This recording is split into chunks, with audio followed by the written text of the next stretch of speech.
Oh, you're here. Good. I was hoping for company. You see, I've got stories, dark ones, chilling ones, the kind that keep you up at night. Mythical creatures, curses, horrors you can't escape. Shall we begin? Don't worry, I won't bite. Much. Do you believe that some people are just born knowing who they're going to marry? Sounds crazy, right?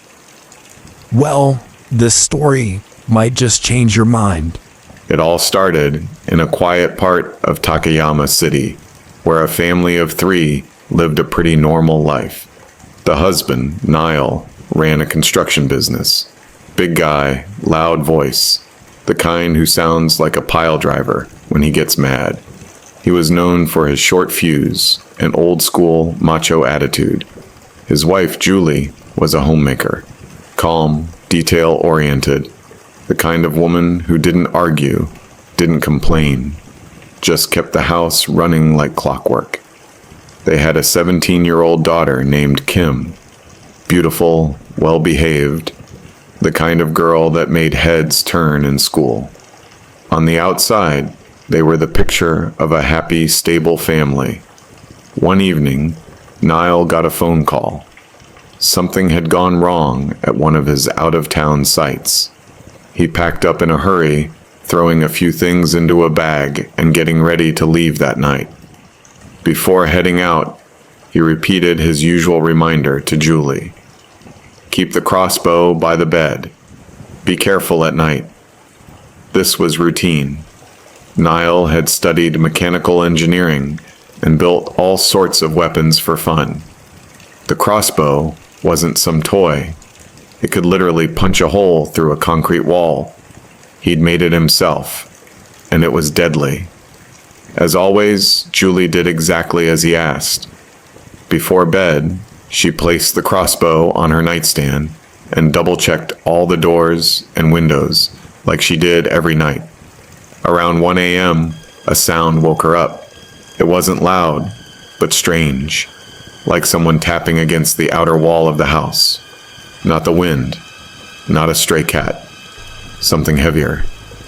She sat up immediately, gripping the crossbow, holding her breath. The room was pitch black. She didn't dare turn on the lights.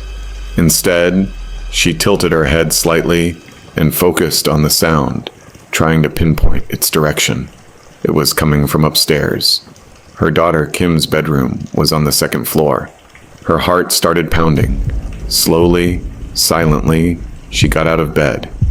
Barefoot, she crept up the stairs, step by careful step. Niall wasn't home. She was the only line of defense. Kim's door was slightly ajar, a sliver of warm light spilling out from her nightlight. Julie pressed her back to the wall and edged closer, every muscle tense. Then came a dull thud. Someone had jumped into the room through the window. Without thinking, she stormed in, raised the crossbow, and fired straight toward the dark figure by the window. The arrow missed. It was too dark, and she'd never had any real training. The bolt sliced through the air and slammed into the concrete wall with a sharp crack. That alone showed how powerful the thing was. The intruder flinched in surprise, but didn't freeze. In a blink, he turned and vaulted back out the window. Through the dim light, she caught a glimpse. Tall, slim build, nimble movements, face covered. Definitely a young man. She rushed to the window just in time to see him jump on a motorcycle, parked by the wall, and speed off into the night. But fate wasn't done with him yet. Maybe he panicked. Maybe he wasn't thinking straight. Just a few blocks away, at a corner near the alley, he hit an old drunk man who stumbled out onto the road. The man was sent flying like a rag doll, landing hard in the middle of the street. The masked rider hesitated for a second, then took off. He didn't stop, didn't even look back, just disappeared into the darkness. Back at the house, Kim had already woken up from the noise. She saw someone leap out her window and screamed, crying uncontrollably. Julie ran over and held her, whispering softly, calming her down. After a few minutes, she picked up the phone and called the police. 10 minutes later, red and blue lights painted the neighborhood in alarm. Officers arrived and began collecting evidence. They examined Kim's room, muddy footprints, a fallen electric kettle, scratches on the desk, and other signs of a break-in. They questioned both mother and daughter in detail. Kim was too shaken to say much. She hadn't seen the intruder's face, only heard the window open. Julie, however, gave a calm, precise account of everything. How she heard the sound, grabbed the crossbow, fired, and how the man escaped. Meanwhile, 2 other officers followed a blood trail, only to find the drunk man lying unconscious by the roadside. They called an ambulance immediately. The man's injuries were serious. The investigation moved fast. Thanks to surveillance footage from a traffic camera, the police managed to trace the motorcycle. The license plate had been covered, but the bike had a unique paint job and design. That gave them a lead. They tracked it down to a small, used motorcycle shop owned by a man named Sam on the other side of the city.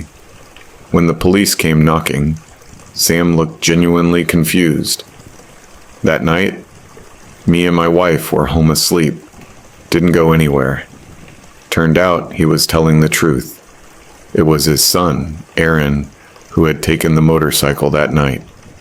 Aaron was 27, worked part-time at his father's shop. Well-groomed, polite, soft-spoken. Definitely not the kind of guy you'd expect to be sneaking into a teenage girl's room in the middle of the night. But the evidence was piling up against him. He was now the prime suspect in a home invasion, a hit and run, and possible attempted assault. The cops brought him in. What he said next shocked everyone. "I'm not a creep," Aaron said. "Kim is my future wife. I only went there because she asked me to. She sent me a letter.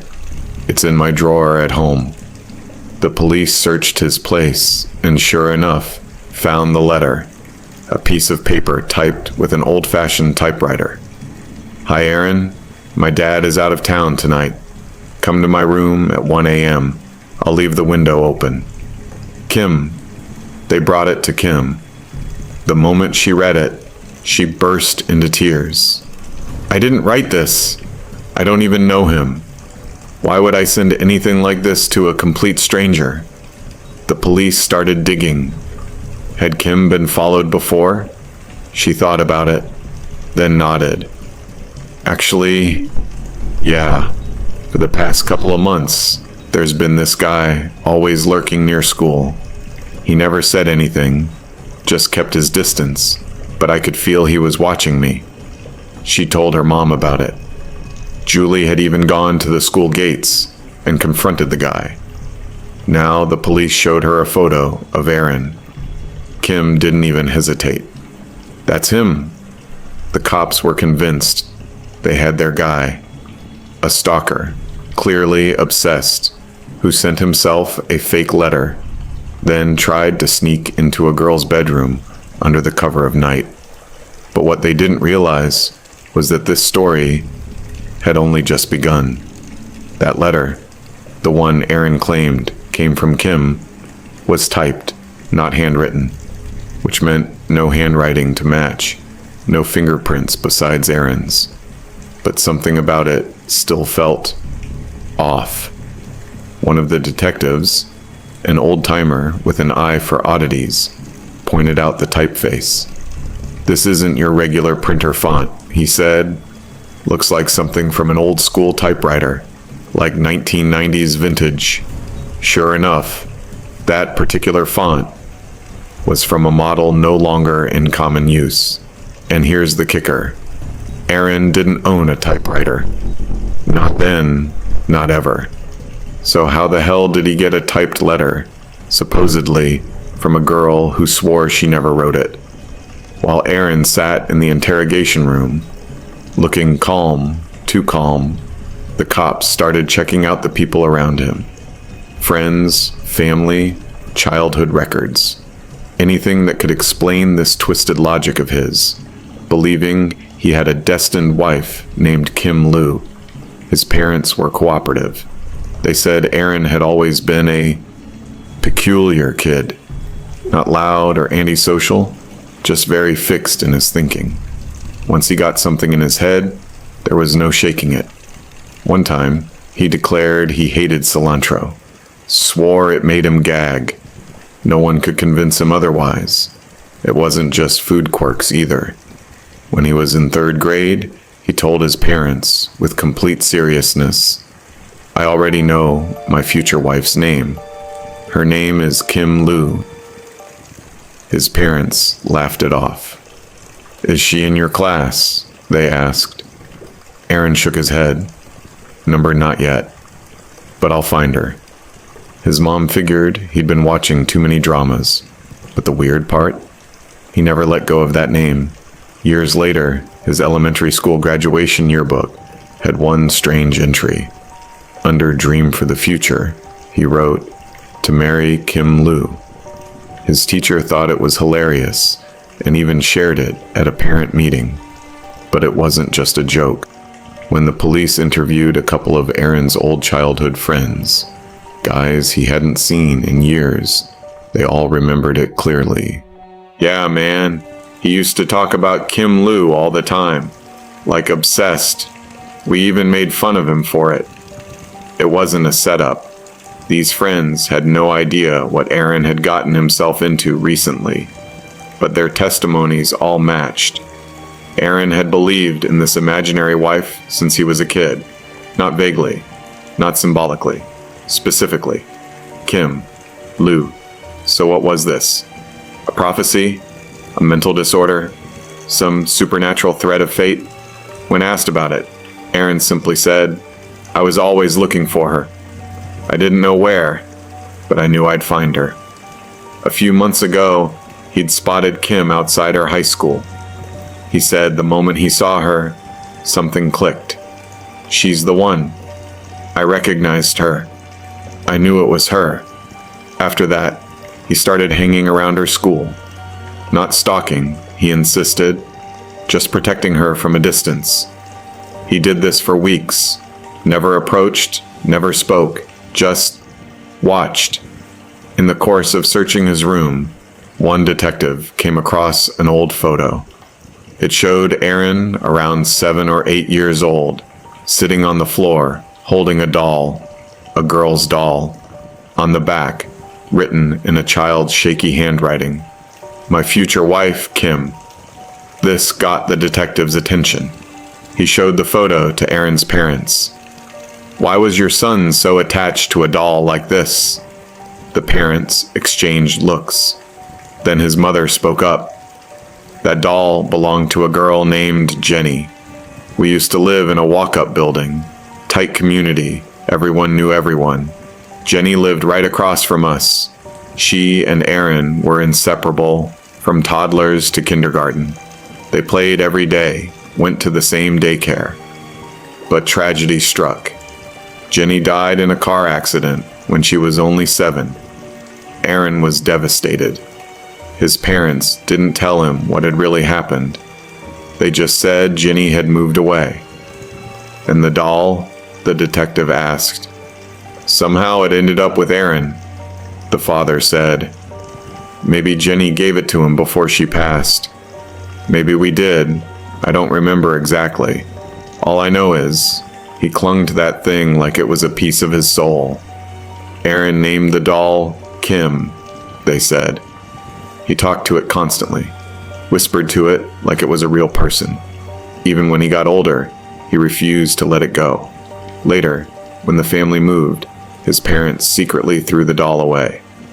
It felt wrong, him being so attached to it.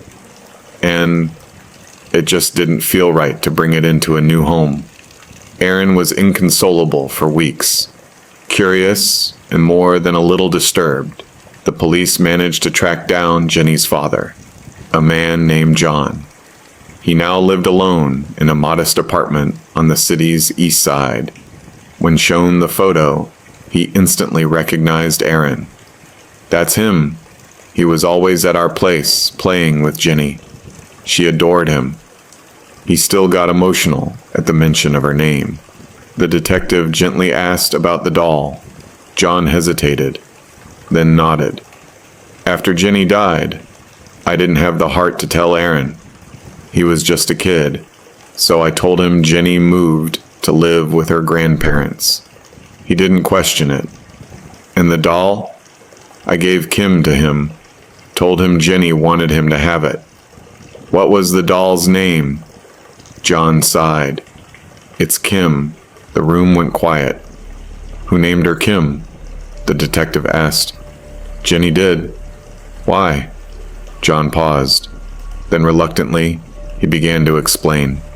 Years ago, when John was still running a small art class for local kids, he met a woman. Beautiful, graceful, charming. She was married, but her husband traveled often for work. Lonely and emotionally distant, she found solace in John's quiet world. They began an affair. She often came over, spent time with Jenny, treated her kindly. The little girl grew to love her like family. During one of their pretend games, the woman told Jenny, "If I ever have a daughter, I want to name her Kim Lu." Jenny loved the sound of it. Later, when she got a new doll, she named it exactly that, Kim Lu. "And the woman's name?" the detective asked slowly. "Her name was Lu, Julie Lu, the same Julie who now lived in Takayama, the same Julie who had a daughter named Kim." Once the pieces started coming together, the police realized exactly what they were looking at. Everything pointed to Julie Lu. They brought her in for questioning.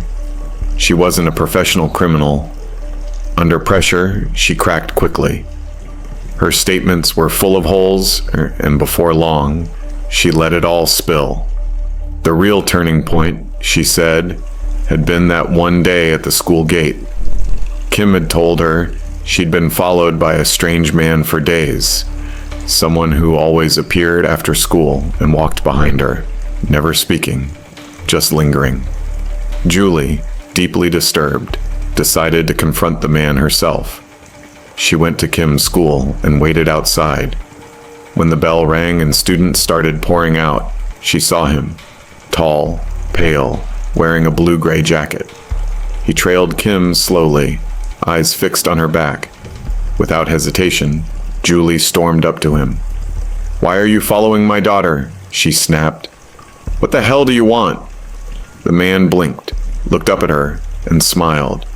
"You're Auntie Lu, right?" The name hit her like a thunderclap. She froze on the spot. "Auntie Lu?